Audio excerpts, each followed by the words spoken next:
ओम शांति। 18 मार्च 2022 की साकार मुरली है।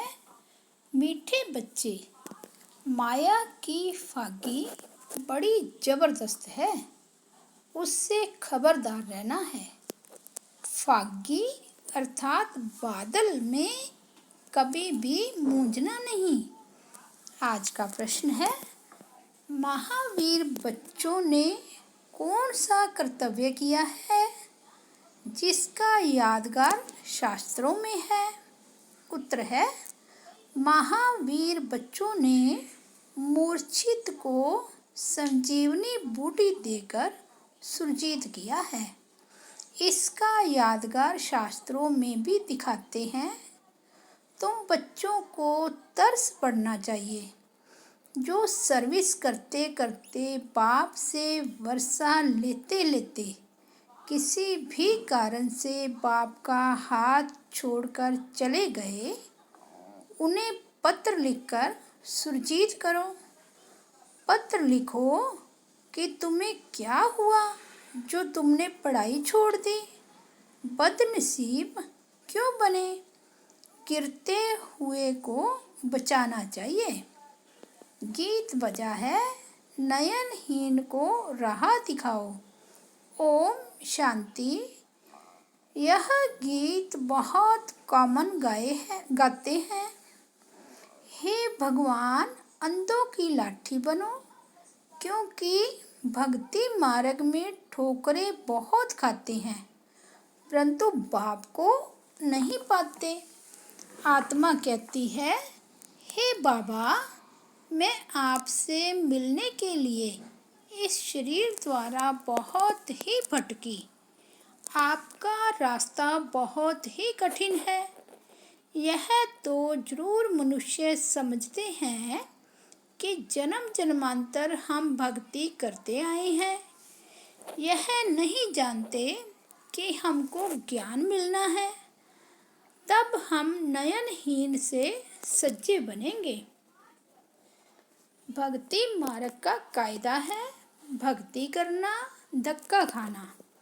आधा कल्प धक्के खाए हैं, तुमने अब धक्के खाने बंद कर दिए हैं। तुम भक्ति नहीं करते, ना शास्त्र पढ़ते।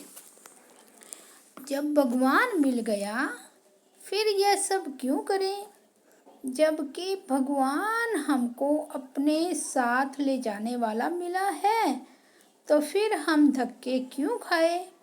भगवान आएगा तो जरूर सबको साथ ले जाएगा। सभी धक्के भी खाते रहते हैं और एक दो को आशीर्वाद भी करते रहते हैं, समझते कुछ भी नहीं। पोप साधु संत जो आते हैं उनके लिए समझते हैं तो यह गुरु लोग हमको रास्ता बताएंगे भगवान से मिलने का, परंतु वो गुरु लोग खुद ही रास्ता नहीं जानते तो फिर दिखाएंगे कैसे। आशीर्वाद देते हैं तो भी सिर्फ इतना कह देते हैं, भगवान को याद करो, राम राम कहो।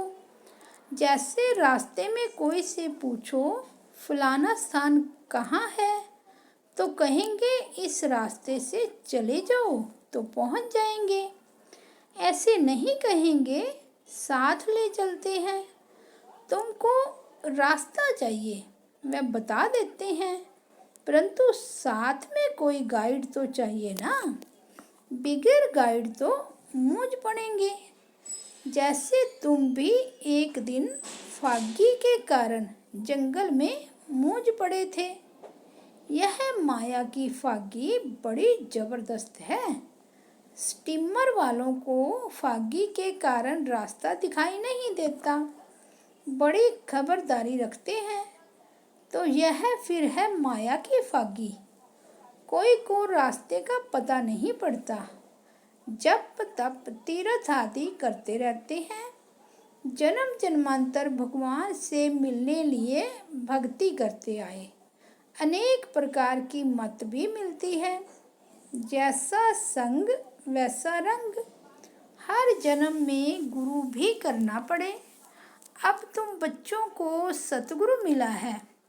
वे खुद कहती हैं, मैं कलप कलप आकर तुम बच्चों को वापस घर ले जाता हूँ, फिर विष्णुपुरी में भेज देंगे। अब हम बाबा से वर्षा ले रहे हैं, मानो कोई गुरु व पंडित आदि आकर यह ज्ञान ले और दूसरों को कहे कि मन मना भव शिव बाबा को याद करो, तो उनके शिष्य आदि पूछेंगे, तुमने ये ज्ञान कहाँ से लिया? वे झट समझेंगे कि इसने दूसरा रास्ता ले लिया है। उनका दुकान खत्म हो जाएगा, मान्यता खत्म हो जाएगी। कहेंगे, तुमने ब्रह्मा कुमारियों से ज्ञान लिया तो हम क्यों ना बीके के पास जाएं? खुद गुरु लोग भी कहते हैं, सब जिज्ञासु हमको छोड़ देंगे, फिर हम कहाँ से खाएंगे? सारा धंधा खत्म हो जाएगा, सारा मान खत्म हो जाएगा। यहाँ तो 7 रोज भट्टी में रख फिर सब कुछ कराना पड़ेगा। रोटी पकाओ, यह करो, जैसे सन्यासी लोग भी कराते हैं, तो देह अभिमान टूट जाए तो फिर ऐसे का ठहरना बड़ा मुश्किल है।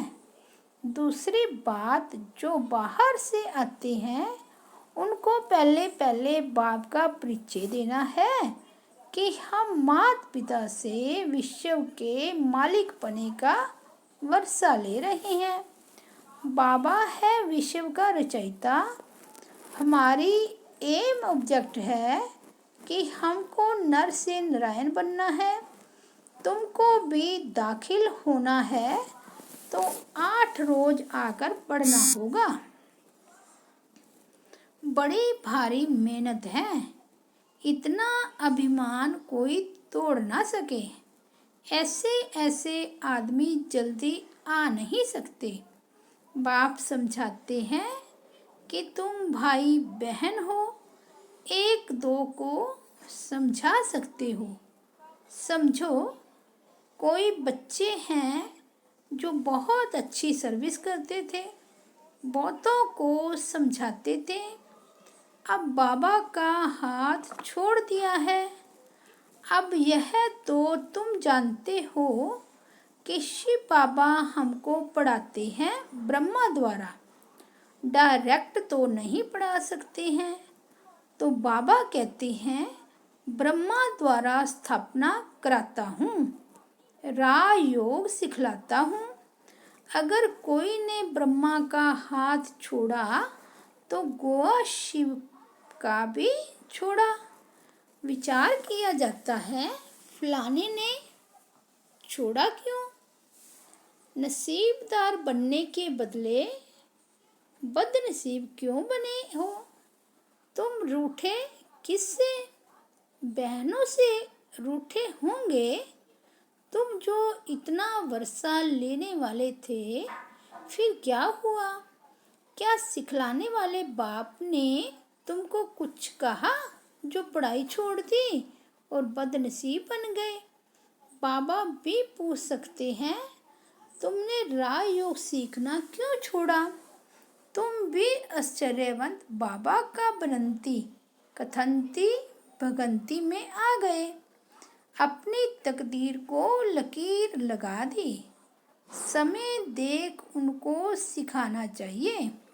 हो सकता है पत्थर पड़ने से फिर जग जाए। गिरते हुए को बचाना होता है। डूबने से किसको बचाया जाता है तो आफरीन देते हैं, यह भी डूबने से बचाना है। ज्ञान की ही बातें हैं। लिखना चाहिए, तुमने खवैया का हाथ छोड़ा है तो डूब मरेंगे। तैरने वाले लोग अपनी जान को जोखिम में रख दूसरों को बचाते हैं। कोई पूरा तारू नहीं होता है तो खुद भी गुम हो जाता है। तुम भी कोई को डूबता हुआ देखते हो तो 10-20 चिट्ठियाँ लिखो। यह कोई इंसल्ट नहीं है।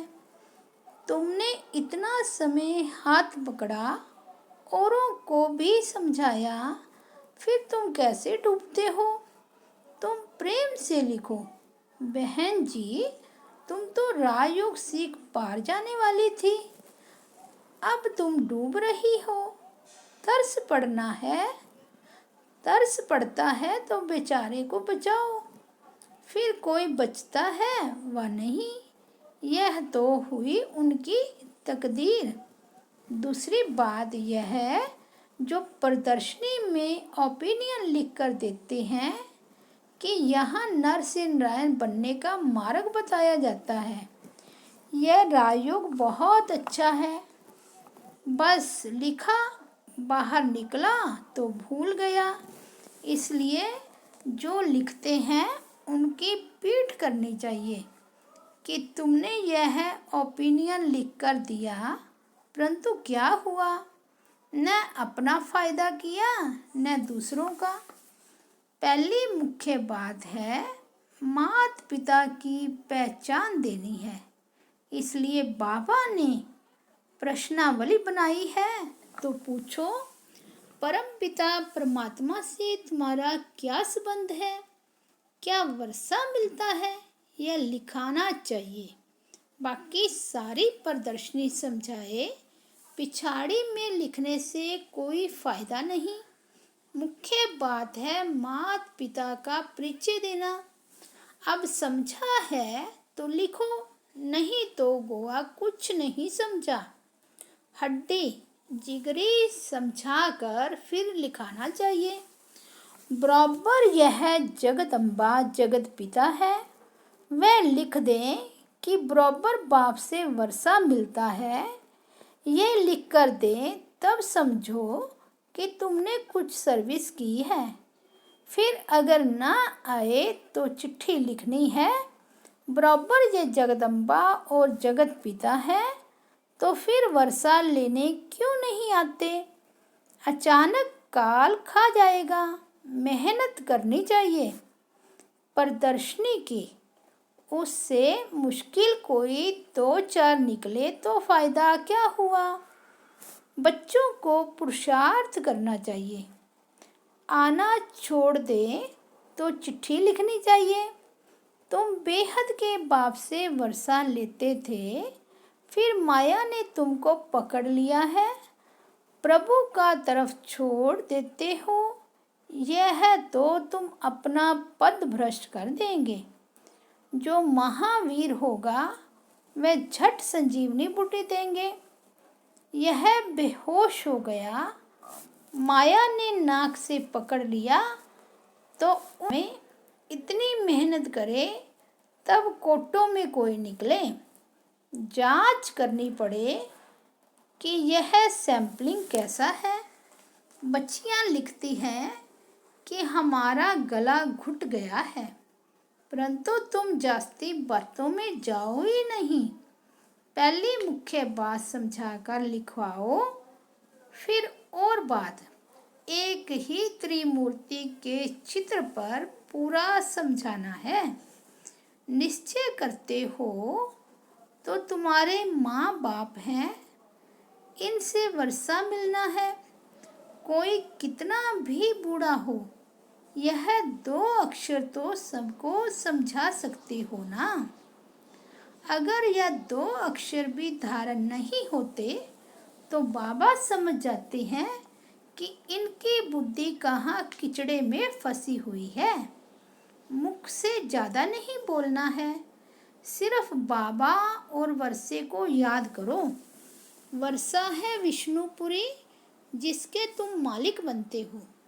बाबा अति सहज कर समझाते हैं, अलियाएँ कुब्जाएँ कैसे भी हो वर्षा पा सकती है, सिर्फ श्रीमत पर चलें। देही अभिमानी बनना तो सहज है। किसको ग्रस्त व्यवहार नहीं है, अकेला है तो बहुत सर्विस कर सकते हैं। कोई कोई को देह अभिमान रहता है, मोह की रग टूटती नहीं है। देही अभिमानी शरीर में मोह नहीं रखेंगे। बाबा युक्ति बताते हैं, तुम अपने को आत्मा समझो। यह पुरानी दुनिया है, इनसे ममत्व मिटाना है। एक बाप को याद करना है। वर्षे को याद करने से रचता भी याद आ जाता है। कितनी कमाई है, खुद भी करो और औरों को भी कराओ। माँ बाप बच्चों को लायक बना देते हैं, फिर बच्चे का काम है बाप की संभाल करना। फिर माँ बाप छूटे। यहाँ बहुत हैं जिनकी रग जाती है। कोई तो अपना बच्चा नहीं तो धर्म के बच्चे में मोह जाता है, फिर वह पद पा नहीं सकेंगे। सर्विस के बदले डिस सर्विस करते हैं। प्रदर्शनी में मुख्य बात यह समझानी है, जो निश्चय हो जाए कि बराबर यह हमारा बाप है, इनसे राजयोग द्वारा 21 जन्म का वर्षा मिलता है। नई दुनिया की रचना कैसे होती है, कैसे हम मालिक बनते हैं, यह है एम ऑब्जेक्ट। परंतु बच्चे पूरा समझाते नहीं हैं। तो बच्चों को रात दिन खुशी रहनी चाहिए कि हम ईश्वरीय संतान हैं। वहाँ विष्णु की दैवी संतान को इतनी खुशी नहीं होगी जितनी अब तुम ईश्वरीय संतान को है। अभी तुम ईश्वरीय संतान बने हो, फिर तुम ही विष्णु की संतान बनेंगे। परंतु खुशी अभी है, देवताओं को ईश्वरीय संतान से ऊंचा नहीं कहेंगे। तो ईश्वरीय संतान को कितनी खुशी होनी चाहिए, परंतु यहाँ से बाहर निकलते ही माया बिल्कुल ही भुला देती है। तो समझो तकदीर में राजाई नहीं है, बहुत मेहनत करनी चाहिए। माया ऐसी है जो वहाँ का वहाँ ही थप्पड़ लगाकर भुला देती है। अच्छा, मीठे मीठे सिकिलदे बच्चों प्रति माता पिता बाप दादा का याद प्यार और गुड मॉर्निंग। रूहानी बाप की रूहानी बच्चों को नमस्ते। हम रूहानी बच्चों की रूहानी बाप दादा को याद प्यार, गुड मॉर्निंग और नमस्ते। धारणा के लिए मुख्य सार, मोह की सब रगें तोड़, इस पुरानी देह और दुनिया से ममत्व निकाल, सर्विस में लग जाना है। बाप और वर्षे को याद कर कमाई जमा करनी है। अच्छा तैरने वाला बन सबको पार लगाने की सेवा करनी है। श्रीमत पर चलना है, बुद्धि किचड़े में नहीं लगानी है। वरदान, सर्व शक्तियों को अपने अधिकार में रख सहज सफलता प्राप्त करने वाले मास्टर सर्वशक्तिवान भव। जितना जितना मास्टर सर्वशक्तिमान की सीट पर सेट होंगे, उतना ये सर्वशक्तियाँ ऑर्डर में रहेगी। जैसे स्थूल कर्म इंद्रियाँ जिस समय जैसा ऑर्डर करते हो वैसे ऑर्डर से चलती है, ऐसे सूक्ष्म शक्तियाँ भी ऑर्डर पर चलने वाली हो। जब यह सर्व शक्तियाँ अभी से ऑर्डर पर होगी, तब अंत में सफलता प्राप्त कर सकेंगे, क्योंकि जहाँ सर्व शक्तियाँ हैं वहाँ सफलता जन्म सिद्ध अधिकार है। आज का स्लोगन है, आकारी और निराकारी स्थिति में सहज स्थित होना है तो निरहंकारी बनो। अनमोल ज्ञान रतन दादियों की पुरानी डायरी से। वास्तव में याद का रूप क्या है? पिता सम दिव्य कर्तव्य में तत्पर रहना। परमात्मा की याद में रहते हैं, वह किस द्वारा दिखाई पड़ेगा? जैसे देखो, बच्चा है, वह जब अपने पिता का फुट स्टेप ले खुद भी कार्य करने में तत्पर रहता है, वही पिता की याद का रूप है। क्योंकि पिता अपने बच्चों को फरमानबरदार देख बहुत हर्षित होता है कि यह मेरा बच्चा बिल्कुल सुपात्र है, जो मेरे सिवाय मेरे घर की परवरिश करता है। वैसे भी जो जो दैवी वस्त अपने दैवी माता पिता सम दिव्य कर्तव्य करने में तत्पर हैं, वही याद का ओरिजिनल रूप है। जिस सब स्वरूप में माता पिता स्थित रहते, उस ही सब स्वरूप में बालक भी स्थित रहने से दोनों की तार आकर कनेक्ट होती है और पिता पास शीघ्र ही जाए पहुँचते हैं। पिता भी कहता है कि ऐसे वश मेरे से मिले ही पड़े हैं, अर्थात वह साक्षात मेरा ही स्वरूप है। इस रीति अंतर्मुखता में रह साइलेंस से परमात्मा को भी समीप खींच लेते हैं।